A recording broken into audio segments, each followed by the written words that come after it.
Bom, nós vamos falar sobre o Código Eleitoral e o brasileiro não deve olhar para esse assunto como algo distante, que não lhe diz respeito, é assunto só para os políticos. Até porque há coisas muito ruins nesse Código Eleitoral, inclusive a liberação para gastança desenfreada com dinheiro público. Mas antes, a gente vai, porque agora vai para o Senado. A Câmara aprovou, agora vai para o Senado e nós temos informações com o João Pedro Melo, não é isso, Vinícius? Exatamente, João Pedro Melo sempre participando da nossa programação, chega para atualizar esse tema. O Senado Federal não tem qualquer consenso até o momento para a votação das mudanças nas regras eleitorais. Com isso, a Casa não deve analisar o projeto, que já foi aprovado pela Câmara, a tempo de as mudanças valerem para a eleição do ano que vem. O texto é criticado por flexibilizar regras de transparência do uso do dinheiro público por partidos e derrubar uma série de restrições de como esses recursos podem ser aplicados.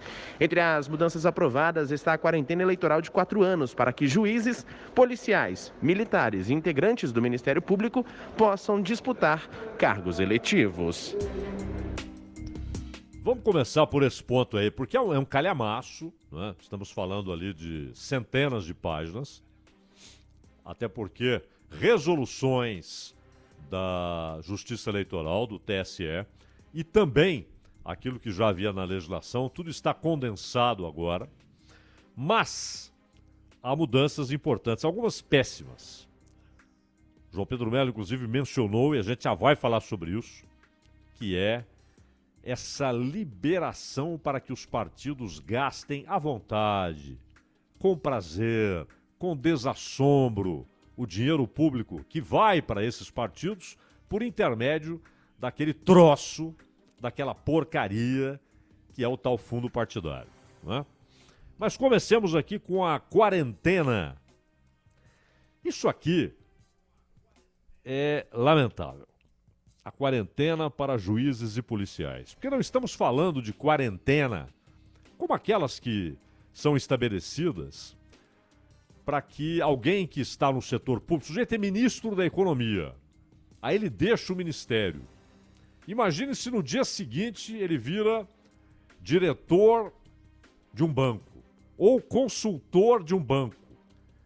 As informações privilegiadas que ele vai levar para aquele banco, para aquela empresa, para aquela indústria, para onde ele for. Então, há uma quarentena. Qual é a ideia? Depois de certo tempo, ele já não terá a atualização das informações e, portanto, já não poderá dar informações privilegiadas que ninguém mais tem para aquela empresa. Essa é a ideia. Daí, pode ser discutido, mas há um princípio, há uma premissa de preservar informações que são de interesse público e não usar informação pública para privilegiar uma empresa ou um setor. Isso tem lógica. Agora, eleição, você vai estabelecer quarentena e para atividades profissionais específicas. Os deputados que assim votaram, primeiro, se um deles se candidata, o cara é senador e o mandato dele não vai terminar agora, tá?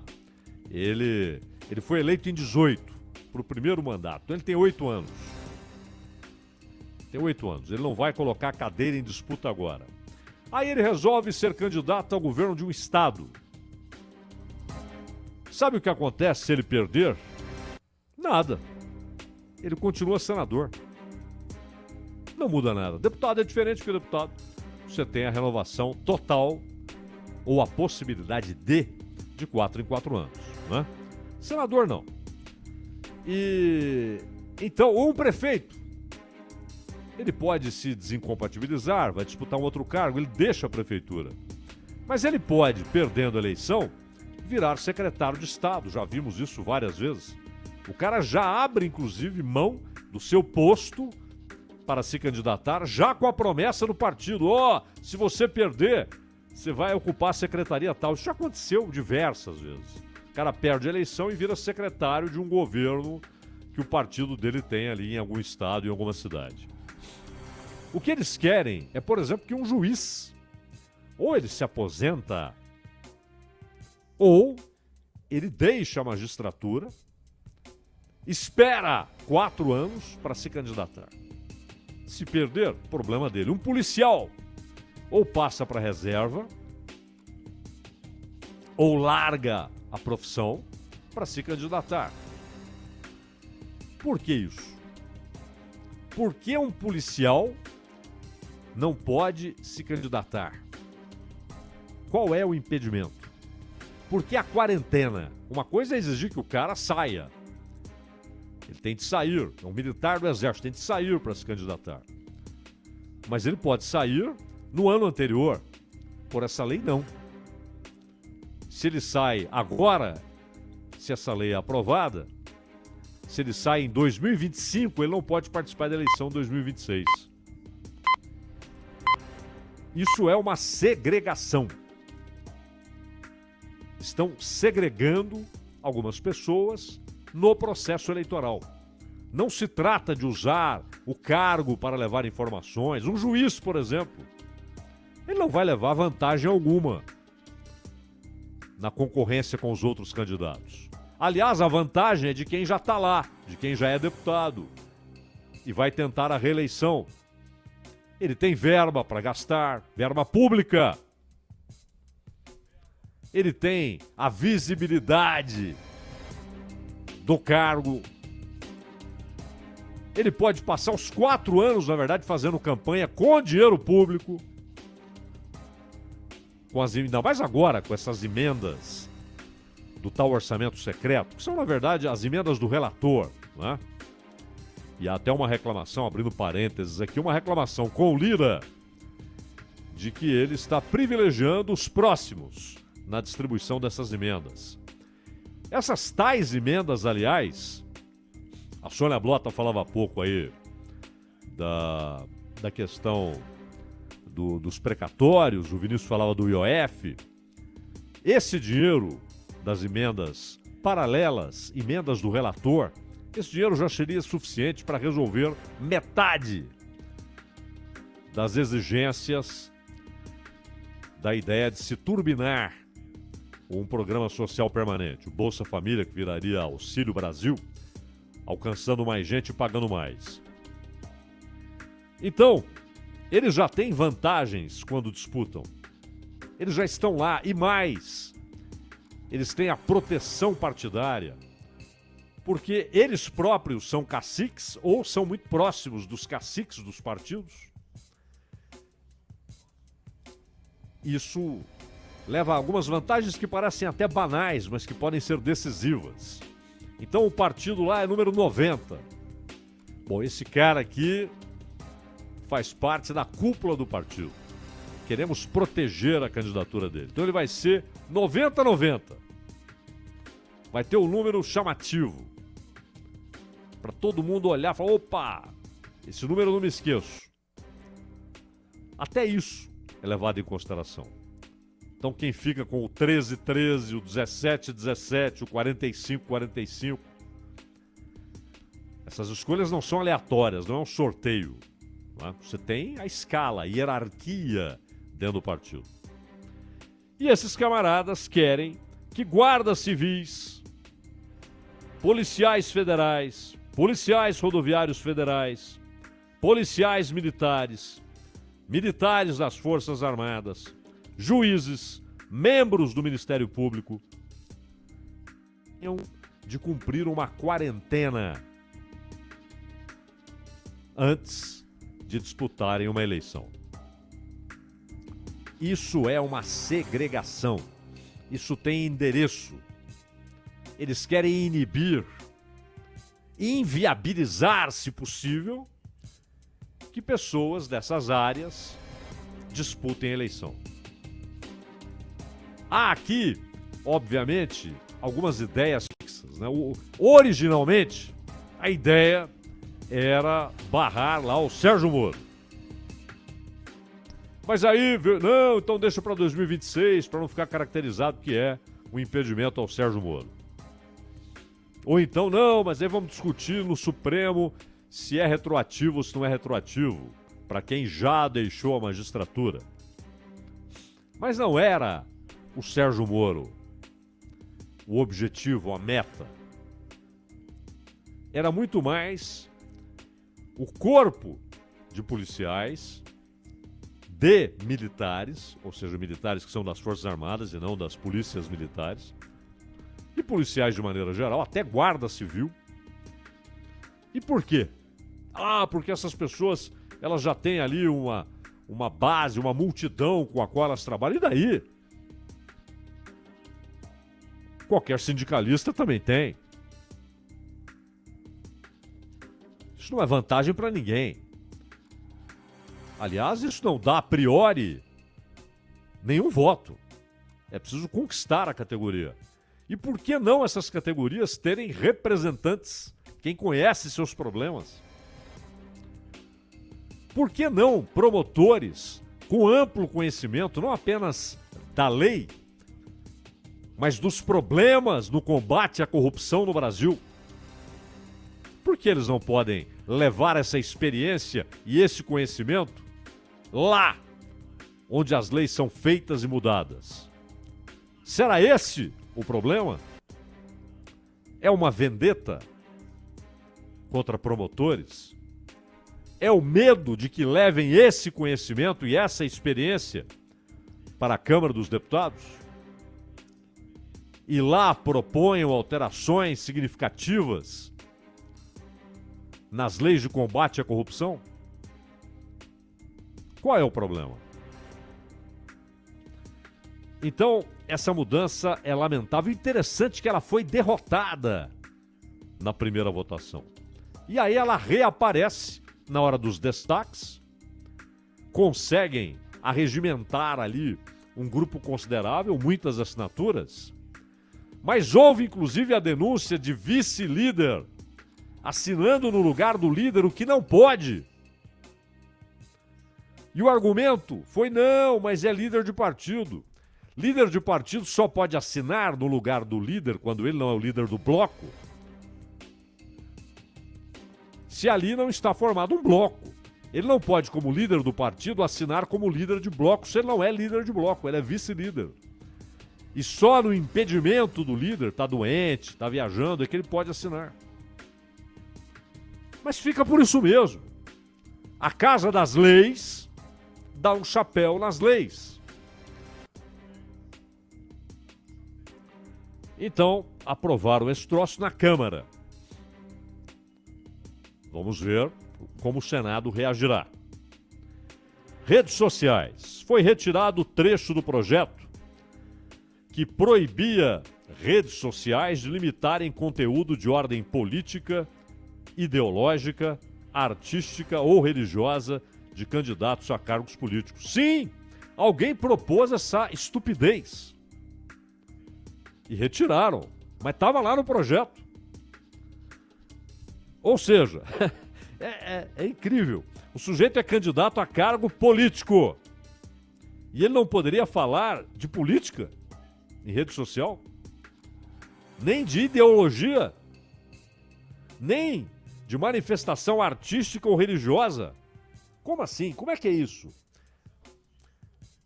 Ou seja, um candidato a deputado, ele não poderia, por exemplo, falar sobre Bach, sobre Tolstói, sobre Graciliano Ramos?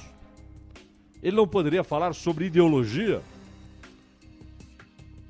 É ótimo, não é? Você tem um cara ali falando o que ele pensa, quais suas posições ideológicas.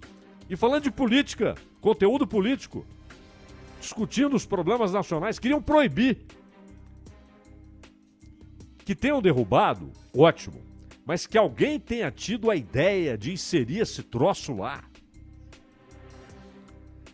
E conseguiram colocar no texto, até que agora retiraram. É impressionante. É impressionante.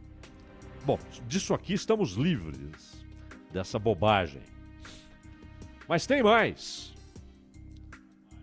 Aí vem a ideia de coronel, né?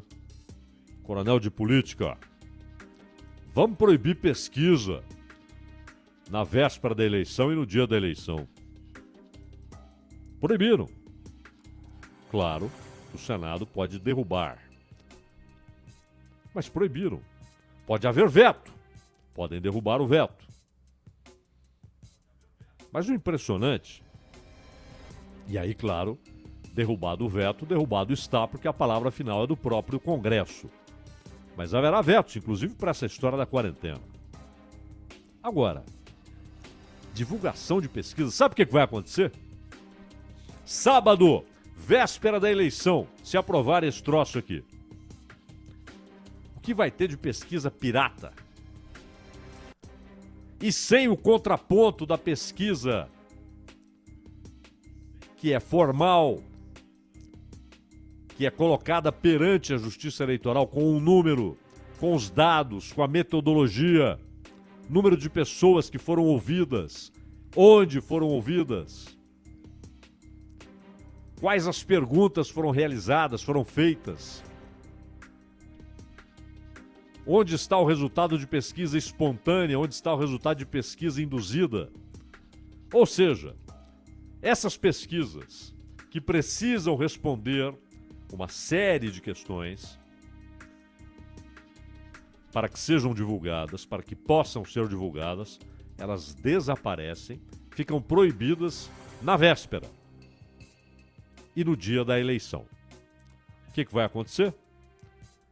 Pesquisa pirata, sem responsabilidade, sem dono, sem informar coisa alguma e, obviamente, com números inventados. Inventados. Não é que a pesquisa vai ser feita, eles vão inventar. E vão divulgar. Pegar, pegou. Influenciar, influenciou. Não respondem perante ninguém. Ah, mas aí haverá um controle. Que controle? Isso aí você abre a porteira, aquilo sai e você não devolve pro curral nunca mais. Você pode até descobrir quem divulgou. Mas aí a desinformação já se espalhou.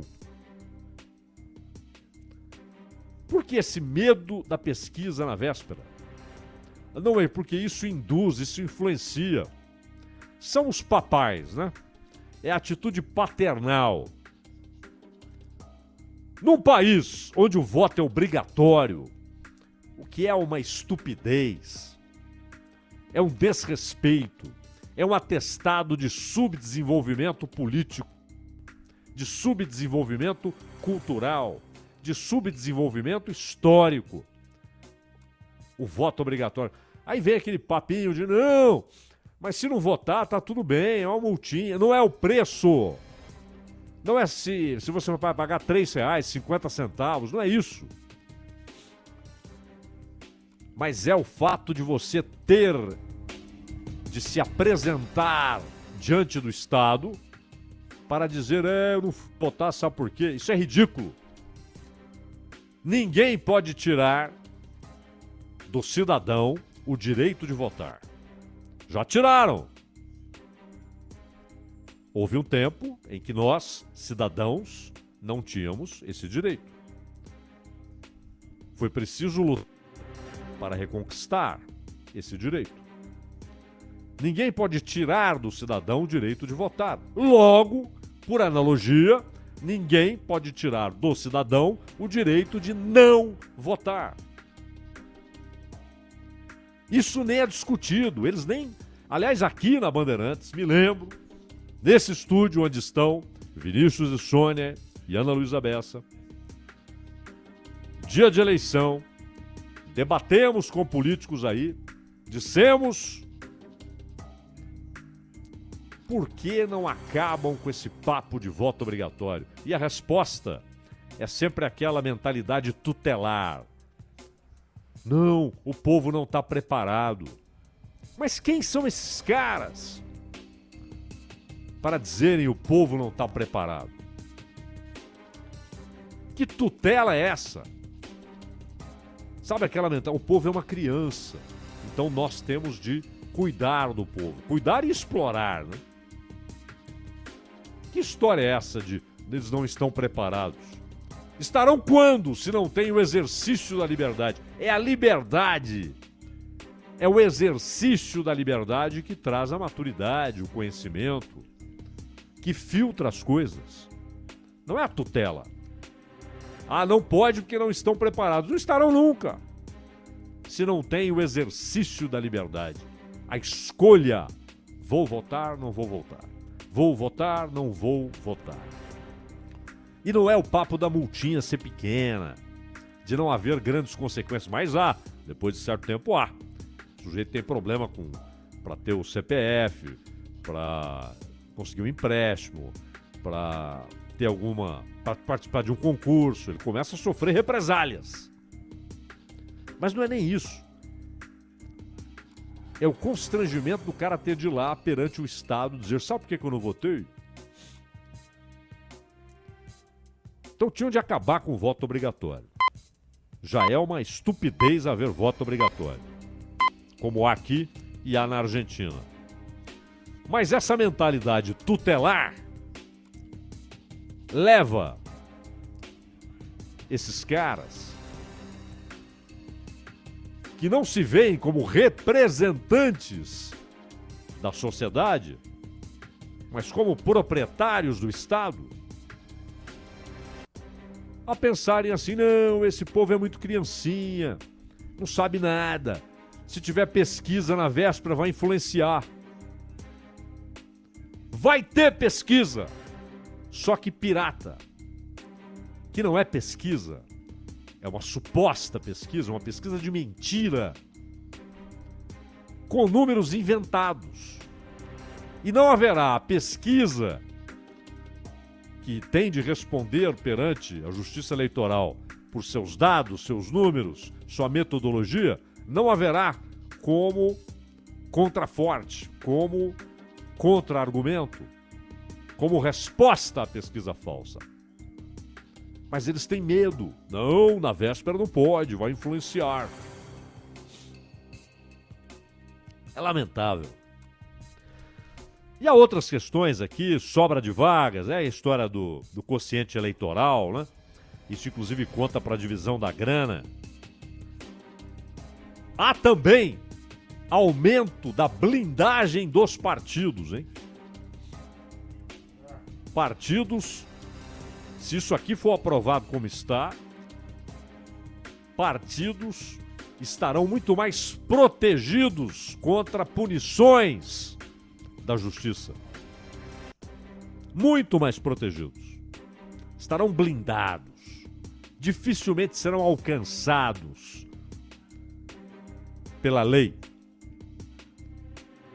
Se cometerem irregularidades, será necessário demonstrar que o partido sabia, que o candidato sabia. Não, entrou um dinheiro de caixa 2 e o candidato não sabia. Não, às vezes o candidato não sabe mesmo. É verdade. Mas aí o partido sabe. E se o partido não sabe, é porque foi direto com o candidato. Então ele sabe.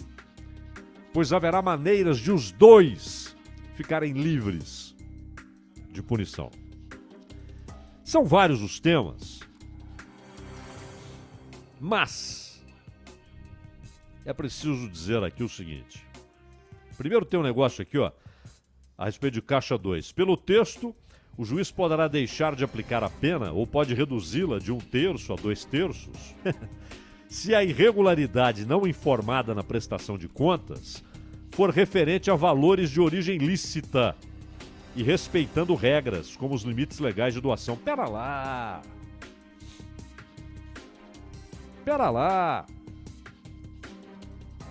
O dinheiro da Odebrecht era lícito, era obtido de maneira lícita. Mas isso não significa que a doação não tenha sido feita por caixa 2, sem contabilização da grana. Por quê? Porque a questão não era a origem do dinheiro, era o destino. Quem ficaria com a grana? E mais importante, o que aquela grana estava comprando? Que tipo de favor aquela grana estava comprando ou estava pagando favor que já havia sido feito. Então olha a armadilha que há nesse texto aqui. Inelegibilidade. Hoje é depois do cumprimento de pena. Vai ser a partir da sentença de condenação. Um abraço. Um abraço. Por quê? Porque a postergação, que a legislação permite, e quando todos acordarem, o sujeito já é elegível de novo. Candidatura coletiva autoriza a prática para cargos de deputado e vereador, ou seja, eleição proporcional. Prestação de contas, os partidos agora podem prestar contas do que foi arrecadado e gasto nas campanhas pelo sistema da Receita Federal. Até então, isso era feito exclusivamente pelo modelo da Justiça Eleitoral. Vai ficar muito mais difícil fiscalizar as contas. Simples. Prisão no período eleitoral. Novo código prevê restrição de prisão nos 3 dias que antecedem a eleição, exceto quando flagrante ou sentença criminal. Restrição após a eleição será de 24 horas. Antes eram 48. Para candidatos, o período em que não poderão ser presos é reduzido de 15 para 10 dias. Não deveria ter período nenhum. Cometeu crime. Um abraço se é candidato, se não é candidato, se é eleitor, se não é eleitor.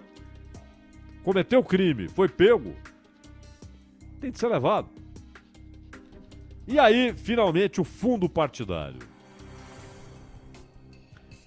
O fundo partidário é um absurdo, o fundo partidário é uma excrescência, o fundo partidário é injustificável. É dinheiro da sociedade para sustentar partido. Quem quiser sustentar partido, filie-se ao partido, seja doador. É um direito individual. Então, o Vinícius gosta do partido A. Ele pode ir lá e falar, eu quero doar para vocês aqui, fazer uma doação mensal, anual, ou vou me filiar, pagar aí uma mensalidade, seja lá qual for o sistema do partido. É um direito dele.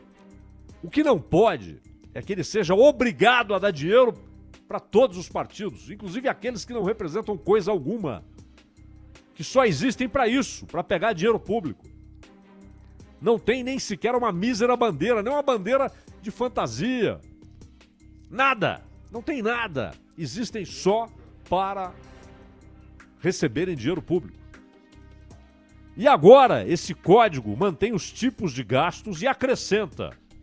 O que já pode, vai continuar podendo, é claro. Acrescenta.